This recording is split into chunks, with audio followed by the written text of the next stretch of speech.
and welcome back to the podcast. I am delighted beyond stoked out of my mind to have one of my dear friends with me, Chelsea Christensen. She has been by my side since the inception of Suzy School. She actually came as a Suzy School student in 2019. She shows up to the retreat as a student. I'm like, wait, I'm obsessed with you. Also, you know a bunch of stuff that I don't know. Also, can we partner and can you help me with Suzy School? And so we went on for years and years and years to host so many retreats together. I've watched this woman just pull magic out of people and pour light into them and is a light giver unlike anyone, honestly, I've ever met in my life. So to have her on the podcast is such an honor because I know that that's what she's going to do for you today is add a bunch of light into your life. She's also an incredibly sexy and successful entrepreneur.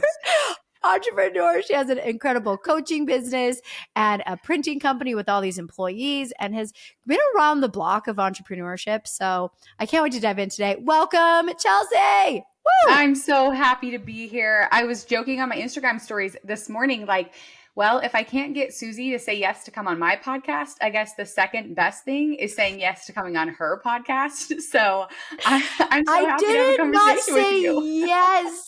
To pin me down to come on a podcast interview is, you might as well think I was going to get shots. Like, why is it so hard to put anything on my calendar? That's not a strength I have. You know what? I'm just going to text you one day and say, hey, will you jump on a Zoom with me real fast? And then we're going to go straight into the podcast. It's going to be great. That is the way to work with Suzy Holman. For anyone asking, do not, if it's more than 2 weeks in advance, I'll die inside having that blinking on my calendar. I have actual freedom issues with my calendar. It's a problem. You get physically sick. Yeah, actually, it's like to have something like a deadline that is others are counting on me for is so stressful for me. I don't know. It must be like, okay, so here's now this is what I want to say is like, actually, okay, so I've been working on this whole concept of thought movement, and it's this process of changing the way that you look at things. And as you were talking, I was like, oh my gosh, all we have to do is like this thought movement, because it looks like you're not good at scheduling ahead, but what your superpower is actually in the moment. And so when you overthink, overanalyze, overstress on something, you're actually taking the magic out of the work you do. And so just seeing that different, I did the whole process in my mind for you. Oh my gosh. Tell me more about this process immediately. Tell me more about this process. Okay. So it's like still like in the beginning stages, but I've been trying to put on paper, like what I actually do when I'm working through things myself. And also what I do for my clients and with like my coaching clients. And it's really funny because I'm like, well, it's just like this thing, like you just do this, like you're working on this thing and this thought. And then you just basically, and I'm such a visual person, so this is how it comes out, but you basically step away from the thought and then you go around and ask all the questions around the thought. So it's moving around the thought. So it's like, what is coming up for me? What else could be true? Whose voice am I hearing? Why do I believe this? What do I actually want to believe? Is this what I want, or is this what someone else wants for me? So you just really move around the thought to be able to see it more clearly. And then from there, you're going to go and move through the emotions. So you're going to be like, what's coming up for me right now? What do I want to feel? Why am I feeling this way? Like, is there something that I've experienced in the past that makes me feel like this is how I should be feeling? So it's moving through the emotions. And then the important question is like, what do I want to feel? And how can I get that feeling? And then you go into the actual movements of making the move. So you make movements that feel like in integrity and alignment with what you want to actually think and believe, what you want to feel. And so it's just a lot of movement. And so that's what I did for you. Oh wow. You moved me around that circle really fast. I think but thought work is everything. It is literally the ticket. Most of us have these thoughts. We realize we have all these emotions, but we're not actually digging into like, what is the thought that is actually causing us that emotion? And once we identify that thought, then like you said, move it around, move that energy through that thought to it. It gets to a better place. That's how we can feel better. And often we just reach because that work sounds hard, right? Moving around that whole wheel, moving that through, it's easier to grab a distraction technique, like grab your phone, throw on a show, and I also go eat something. Think that a lot of people are like, this is the thought. So now leave the thought as is. And then what do? And I'm like, I think that there's a way to to mold that, to move the thought, to change it, to, evolve it. And so I think that's really Mm. what I want people to do, is not just like, if you have a thought, like, cool, that's okay. But you don't just have to make decisions or change your emotions or change the actions that you take from the thought. I think you can actually mold the thought. Ooh, I just even love the visual of molding the thought. I know that a Hmm. thought that frequently people that listen to this podcast have is this thought of like this imposter syndrome thought. I'm really Hmm. not good enough for this. Why Hmm. I'm embarrassing myself by doing this because who do I think I am to be doing this? Let's Hmm. let's work through that pattern that I know so many people, myself included, can sometimes have that thought of Totally. I'm not good enough for this. Why did I think I could do this? Yeah. So Let's the work it first through for question people.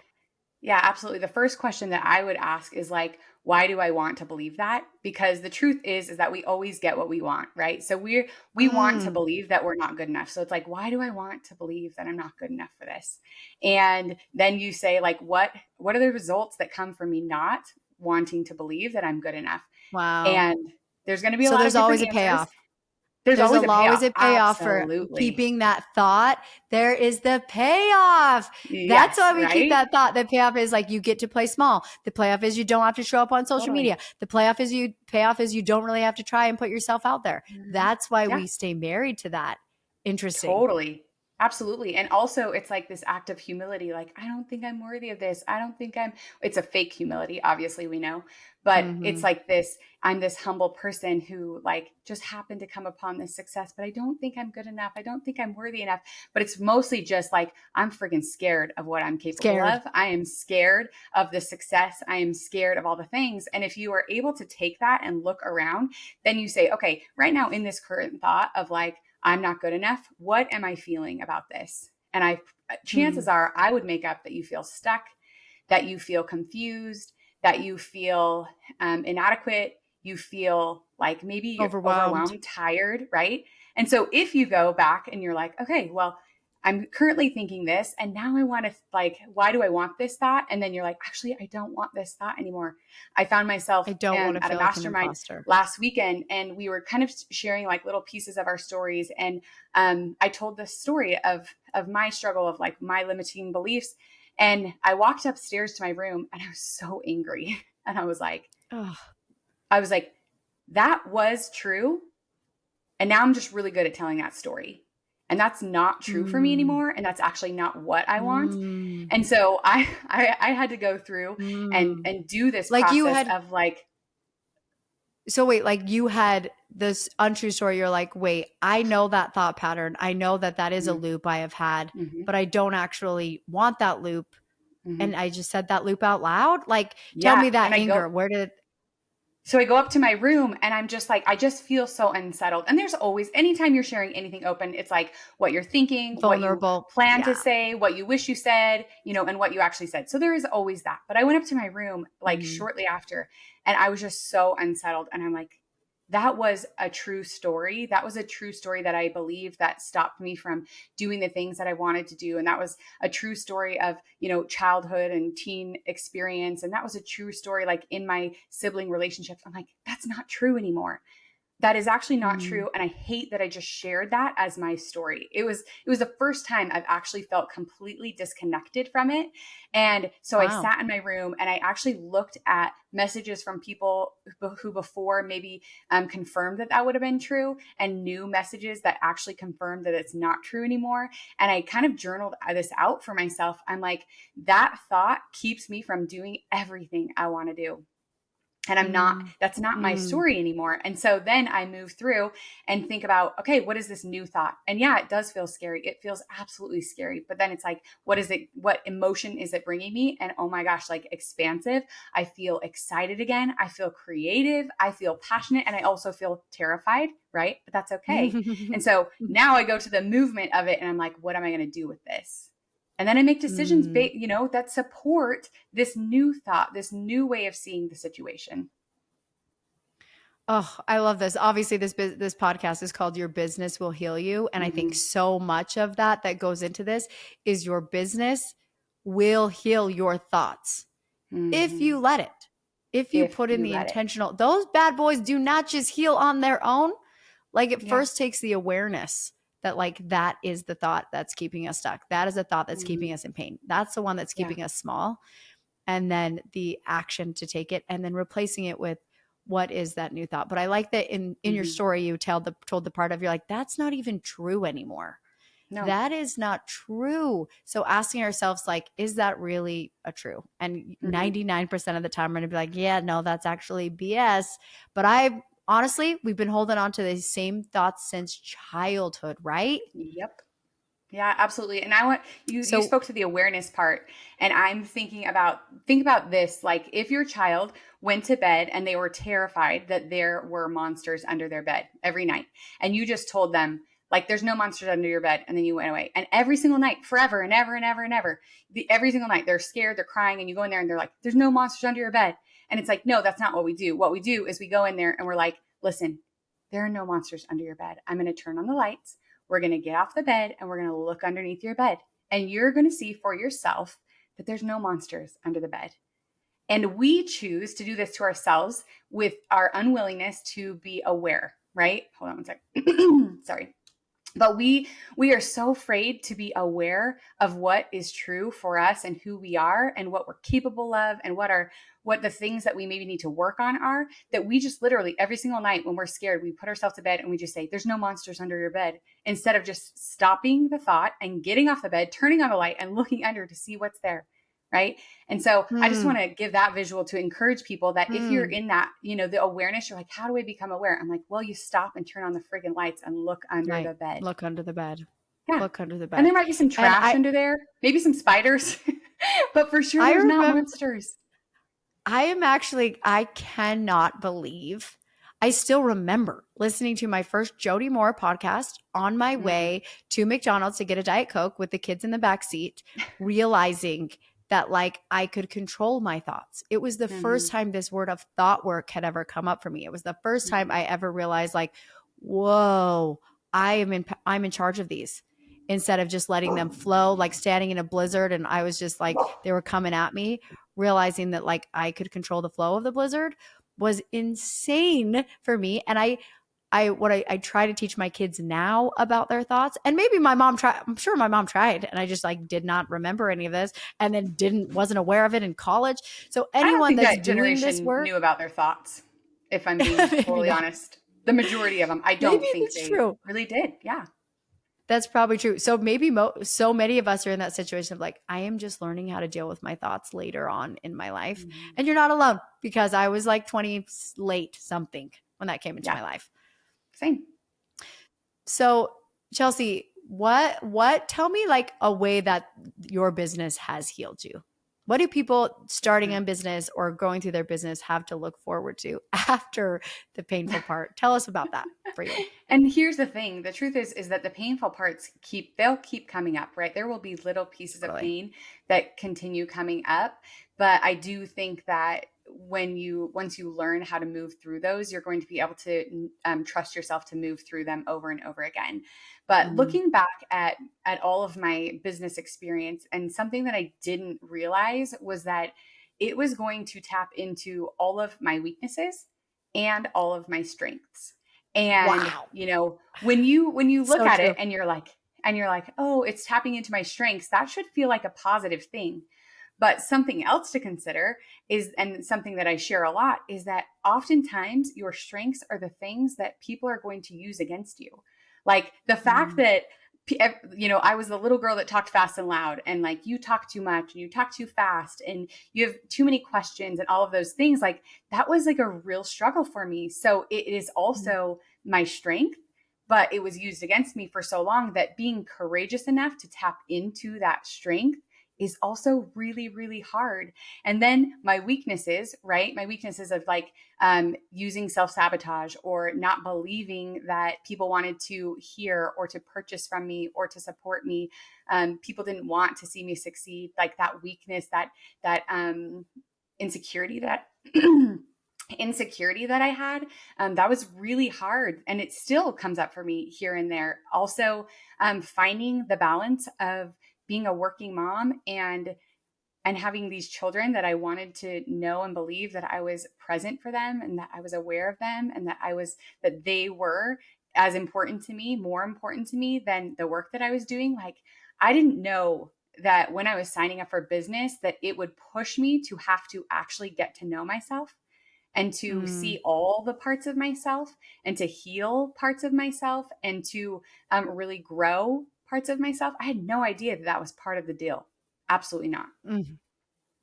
What was one moment that you really got to know yourself? Like a Whew. defining moment? There's so many actually. Um, Geez, I've told a few of these stories before, so I'm like trying to think which a defining moment of when. Hmm. Well, I remember sitting in my print shop and it was about 12 o'clock at night. And I actually got on Instagram and I saw these people who were like on trips with these, companies that they were working for. And they were like sharing how much money they were making in just 3 months or 6 months and all this stuff. And here I was like 10 or 12 years into my business. And I just remember thinking like, I am so stupid. Like, what am I doing here? Like, why am I building something for myself? But here's the thing that I really do like believe is that I am capable of hearing the answers for myself. And there were a lot of things Mm, along the way that I saw that looked pretty shiny that I was like, ooh, I should try that. I could do mm, that. I know I could do mm, that. Oh, I could be so good at this. I could do that. And there were like little mhm, temptations all along the way. And I just remember like, it was midnight and I was like washing out these screens, which thank the good heavens above, I don't have to do that anymore. And I was thinking to myself, okay, I'm angry because I see this, quick success it looks like people are having, or mhm, I'm angry because it looks easy for them. But I knew that I had received the answers of what was right for me. And I had to stay sturdy and strong in that knowing, even though I couldn't see what was to come. And the fascinating part to me is now I see exactly what that struggle brought me. The struggle really mm, broke me and it made me look for other ways to do business. It made me look of other possibilities of what was even available for me in doing business. And now it's like, oh my gosh, like if I would have taken a shinier, quick, easy path, or if I would have given up and not listened to myself, I would have none of what I have right now. And I literally, mm, right now, in this moment, I have my hands in all the things that I 100% know are my life's calling. I know that this is like the work of my life. And so just being willing to trust myself at midnight in my print shop and saying, like, okay, well, I don't know why. It looks a lot funner over there, but I know that this is the answer that I received. That moment right there wow. has given me the ability to listen again and listen again and say yes again and say yes again in all the ways that have led me exactly where I am. Oh my gosh, that is so beautiful. And I've had that exact same moment of because there's always someone who's going to be doing something easier, better, sexier, more Hmm. fun, more quick. There's always going to be that Hmm. person. And it's so hard not to be taken out of your own alignment when looking at Hmm. that person. So I'm going to Hmm. remember that story of you, of like, if you were not on that path, you would not be where you are Hmm. today. And that we all have our own individual path. And that the Hmm. easiest way to cloud over that is spend too much time looking at other Yeah. people's paths and not deep in the joy that Hmm. is our unique individual path. I do this Hmm. all the time. Actually, I have this, obviously, my studio in my house is insane. And It's it's amazing. super easy for me to look at this path and be like, why did I take this path? Why did I take this hardest path in the world when all the people in my influencer industry that I was coming up with are just still pimping HelloFresh for 40 grand of Insta story? Hmm. Literally, some of my friends are making Yeah. 40 grand in Insta story. I'm like, ugh. So thank you for, I'm going to pull on that Hmm. moment for I when actually I'm want still to going through to this day. I want to bring awareness to something that I see in you. And this is actually kind of Of because course you my do. story is a little bit like of a yes, yes, yes, yes. Like I'm saying yes to these things that are leading me to Mm, the next path. And when I look at you, I actually see yours as the polar opposite. You've had to say No, no no, to a no, lot of no. things. You've had to say no and change your mind to a lot of things that they worked up until that point. Like that was your story. And then all of a sudden your story changed and you had to say like, this feels bad. This feels scary. This feels uncomfortable. I'm not sure why, but no. And I think that's Oh my gosh, equally like as powerful, and people need to know that. I'm literally crying because thank you for honoring that in me. And Mhm. like going back to the first of this podcast, when your strengths and your weaknesses will be used Mhm. against you, that weakness of mine of trying a whole bunch of shit. and it is my only way I can ever find answers. And that is my Mhm. biggest strength. So thank you for honoring that in me that often, mostly always, it is by I have to find out the hard way that it's a no. And Mhm. I love that yours is a yes. And I hope for other people out there, there's a lot of you get them from the yeses and not the nos. But if either of the spectrum that you're on, either follow the yes or follow the yes until it's a no, but keep Mhm. following the clues wherever they take you, as quick as they take you. The Mhm. worst place to sit is in the place of, is this a yes or is this a no? Is this a yes or if this is a Mhm. no? For years, people will Mhm. sit in this angst of should I do Mhm. that or shouldn't I do that? And Mhm. it's just like taking that one baby step into that direction. We will know. Even and Suzy Holman doesn't take baby steps. I'm like, well, we're starting the podcast. There's a new Instagram. There's a new business. I should take more baby steps. It would feel more incredible. No, no, I no, just no, want to no, find out because that's fast. your superpower. It's I your want to find out superpower. fast. It's a Well, superpower. thank you. And But take a there's step. something, yeah, there's something else that came to my mind when you were sharing that, because I think a lot of people might have the question of, am I hearing myself? Can I trust myself? And this is something Mm, that I've really noticed in the last couple of years when I've really learned to trust myself is if you are watching other people and questioning their decisions, you probably mm. don't trust yourself. Because here's the thing Ooh. is once you learn how to trust yourself and hear yourself, if I am capable of hearing and trusting myself, then you better freaking believe that Suzy Holman is Mm, capable to trust herself. And we place mm, judgment on people in their decisions like, why are they doing that? What's wrong with them? Why would they do this? Why aren't they doing this? What do they think about this? And so I think that's a really good indicator, because what I've found is as I've got came to a place of peace of knowing that I can hear and trust myself, I can give people freely the respect mm, and the love and the compassion to let them hear themselves. mm. Oh my gosh, that's so good. That is so good because how often do we do that? We totally judge, and Mm-hmm. that's because of a mistrust for ourselves. Chelsea, that's Yeah. so good. Wow. Uh, Listening to your intuition is, I think, the greatest skill any business owner could ever develop. Mm-hmm. What has the Absolutely. development and coming up with that, like strengthening that trust in your gut and your intuition? What has the development of trusting your gut and your intuition? What has that looked like for you?